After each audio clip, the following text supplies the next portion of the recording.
ভারতের জাতীয় পাখি ময়ূর, কিন্তু প্রতিটি রাজ্যেরও আলাদা একটা রাজ্য পাখি আছে। চলুন দেখে নেওয়া যাক।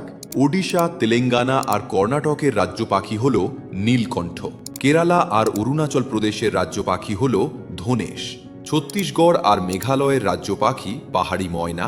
হিমাচল প্রদেশের রাজ্য পাখি জুজুরানা। পাঞ্জাবের রাজ্য পাখি বাজ। উত্তরাখণ্ডের রাজ্য পাখি হিমালয়ান মোনাল।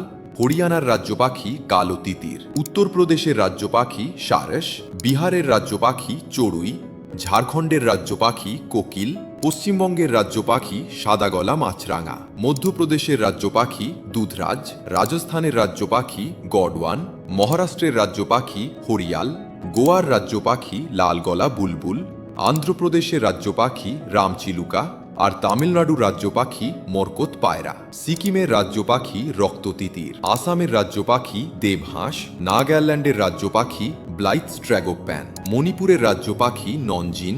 মিজোরামের রাজ্য পাখি হিউমস ফিজেন্ট। আর ত্রিপুরার রাজ্য পাখি রাজহারিয়াল। এমন আরও মজার তথ্য জানতে এখনই ফলো করে রাখো।